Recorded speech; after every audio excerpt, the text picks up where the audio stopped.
بسم اللہ الرحمن الرحیم۔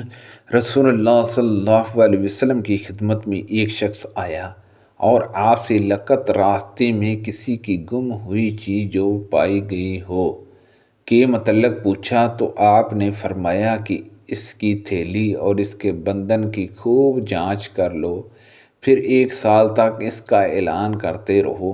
اس عرصے میں اگر اس کا مالک آ جائے تو اسے دے دو، ورنہ پھر وہ چیز تمہاری ہے۔ سائل نے پوچھا، اور گم شدہ بکری؟ آپ نے فرمایا، وہ تمہاری ہے جہاں تمہارے بھائی کی ہے یا پھر بیڑے کی ہے۔ سائل نے پوچھا، اور گم شدہ اونٹ؟ آپ صلی اللہ علیہ وسلم نے فرمایا، تمہیں اس سے کیا مطلب؟ اس کے ساتھ اسے شراب رکھنے والی چیز ہے اور اس کا گھر ہے، پانی پر بھی وہ جا سکتا ہے اور درخت کے پتے بھی کھا سکتا ہے، جہاں تک کہ اس کا مالک اس کو پا جائے۔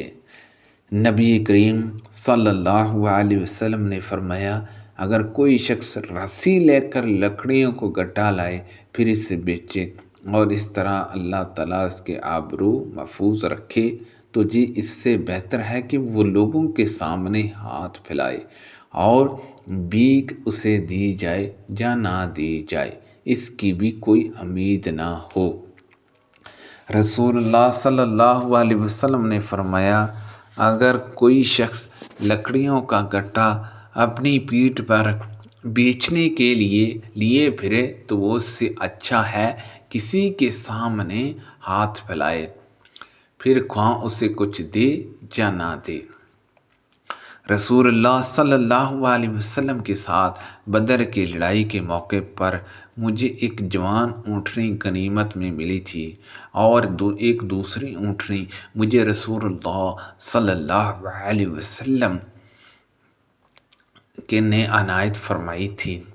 ایک دن ایک انصاری صحابی کے دروازے پر میں ان دونوں کو اس خیال سے باندھے ہوئے تھا کہ ان کی پیٹھ پر اذکر عرب کی ایک خوشبودار گھاس، جسے سناس وغیرہ استعمال کرتے تھے، رکھ کر بیچنے لے جاؤں گا۔ بنی کناکا کا ایک سنار بھی میرے ساتھ تھا۔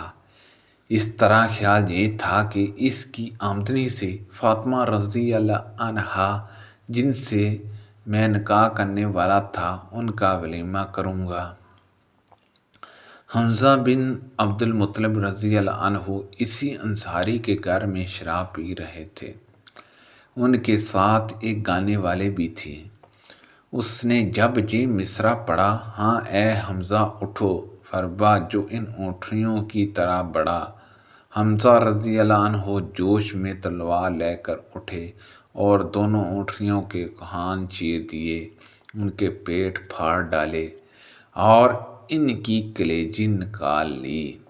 ابن جرجہ نے بیان کیا کہ میں نے ابن شہاب سے پوچھا، کیا کوہان کا گوشت بھی کاٹ لیا تھا؟ تو انہوں نے بیان کیا کہ ان دونوں کے کان کاٹ لیے اور انہیں لے گئے۔ ابن شہاب نے بیان کیا، حضرت علی رضی اللہ عنہ نے فرمایا، مجھے یہ دیکھ کر بڑی تکلیف ہوئی، پھر میں نبی کریم صلی اللہ علیہ وسلم کی خدمت میں حاضر ہوا۔ آپ کی خدمت میں اس وقت زید بن حارث رضی اللہ عنہ بھی موجود تھے۔ میں نے آپ کو اس واقعے کی اطلاع دی تو آپ تشریف لائے۔ زید رضی اللہ عنہ بھی آپ کے ساتھ ہی تھے اور میں بھی آپ کے ساتھ تھا۔ حضور صلی اللہ علیہ وسلم جب حمزہ رضی اللہ عنہ کے پاس پہنچے اور آپ صلی اللہ علیہ وسلم نے خفگی ظاہر فرمائی، تو حضرت حمزہ نے نظر اٹھا کر کہا، تم سب میرے باپ دادا کے غلام ہو۔ حضور صلی اللہ علیہ وسلم الٹے پاؤں لوٹ کر ان کے پاس سے چلے آئے۔ یہ شراب کی حرمت سے پہلے کا قصہ ہے۔ نبی کریم صلی اللہ علیہ وسلم نے بحرین میں کچھ قطعات اراضی بطور جاگیر انصار کو دینے کا ارادہ کیا، تو انصار نے عرض کیا کہ ہم جب لیں گے کہ آپ ہمارے مہاجر بھائیوں کو بھی اس طرح کے قطعات عنایت فرمائیں۔ اس پر آپ صلی اللہ علیہ وسلم نے فرمایا کہ میرے بعد دوسرے لوگوں کو تم پر ترجیح دی جایا کرے گی، اس وقت تم صبر کرنا جہاں تک کہ ہم سے آخرت میں آ کر ملاقات کرو۔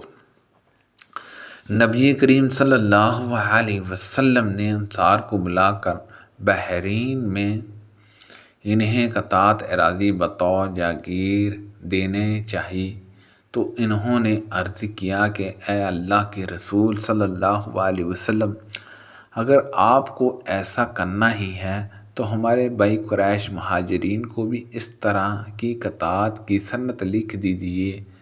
لیکن نبی کریم صلی اللہ علیہ وسلم کے پاس اتنی زمین ہی نہ تھی، اس لیے آپ نے ان سے فرمایا میرے بعد تم دیکھو گے کہ دوسرے لوگوں کو تم پر مقدم کیا جائے گا، تو اس وقت تم مجھ سے ملنے تک صبر کیے رہنا۔ سبحان اللہ عز و جل۔ اللہ پاک سے دعا ہے کہ اللہ پاک ان حدیثوں پر عمل کرنے کی توفیق عطا فرمائے۔ اللہ پاک ہم سب کو صحت و تندرستی عطا فرمائے، آمین، بجاہ النبی الامین صلی اللہ علیہ وسلم۔